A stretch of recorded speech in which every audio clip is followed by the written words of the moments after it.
Hi అండి, నమస్తే. Welcome back to Ponaganti family vlog. ఎలా ఉన్నారు అందరూ? బాగున్నారా? నేను కూడా చాలా బాగున్నానండి. ఈరోజు వీడియోలో కమ్మగా ఉండే కొబ్బరి పాలతో పచ్చి బఠానీ వేసి ఒక పులావ్ చూపించబోతున్నాను. చాలా బాగుంటుంది. పిల్లలు కూడా చాలా ఇష్టంగా తింటారనమాట. చాలా బాగుంటుందండి, కమ్మగా ఉంటుంది. కొబ్బరి రైస్ అయితే మనకి తెలిసిందే కదా, ఆ ప్రాసెస్లోనే ఉంటుంది. చాలా టేస్ట్గా ఉంటుందన్నమాట. ఒకసారి వీడియోలోకి అయితే వెళ్ళిపోదాం.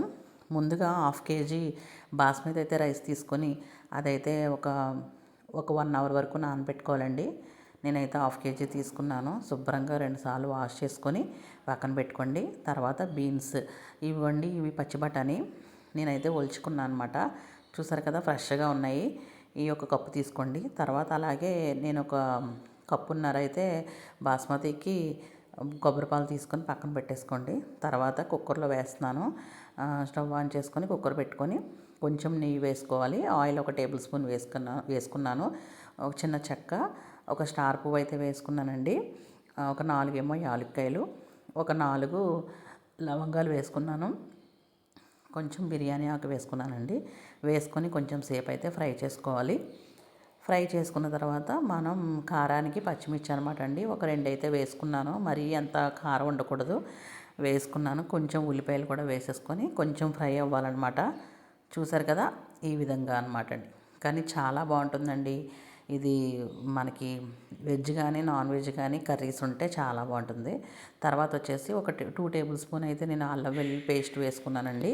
వేసుకొని కొంచెం పచ్చివాసన పోయే వరకు మనం ఫ్రై చేసుకోవాలి. తర్వాత వచ్చేసి మనం ముందుగా బీన్స్ తీసుకున్నాం కదండి, అదైతే 1 కప్ అయితే వేసుకున్నాను. పచ్చి బఠానీ వేసుకొని అవి కూడా కొంచెం సేపు అయితే ఫ్రై చేసుకోవాలి. చూసారు కదా, ఈ విధంగా. తర్వాత వచ్చేసి పాలు మనకి ఒక పావు కేజీ నేను రైస్ అన్నాను కాబట్టి దాంతో గ్లాసున్నర కొబ్బరి పాలు అయితే తీసుకొని వేసేసుకోవాలి. చూసారు కదా, వేసుకొని కొంచెం లైట్గా పసుపు అయితే వేసుకున్నానండి. కొంచెం సాల్ట్ కూడా వేసుకోవాలి. వేసుకొని కొంచెం కలుపుతూ ఉండాలి లో ఫ్లేమ్లో పెట్టుకొని. అది కొంచెం మరుగు రావాలన్నమాట. తర్వాత వచ్చేసి మనం బాస్మతి రైస్ నానబెట్టి వేసేసుకోవాలి. వేసుకొని 1 నిమిషం కలిపేసుకొని మనం విజిల్ అయితే పెట్టేసుకోవాలి. నేనైతే ఒక 2 విజిల్స్ అయితే వేయించాను. పర్ఫెక్ట్గా వచ్చేస్తుంది. చూసారు కదా, నేనైతే 2 విజిల్స్ వేయించుకున్నాను. మూత తీసి అయితే చూశానమాట, ఎంత పర్ఫెక్ట్గా అయిపోయిందో. చూసారు కదా, పొడిగా చక్కగా వచ్చిందనమాట అండి. టేస్ట్ కూడా చాలా బాగుంటుంది. ఒకసారి మీరు కూడా తప్పకుండా ట్రై చేయండి. చాలా బాగుంటుంది, అందరికీ నచ్చుతుంది. పిల్లలు కూడా చాలా ఇష్టంగా తింటారు. చూసారు కదా, ఎంత పొడిగా వచ్చిందో. చాలా బాగుంటుందన్నమాట. ఒకసారి తప్పకుండా ట్రై చేయండి.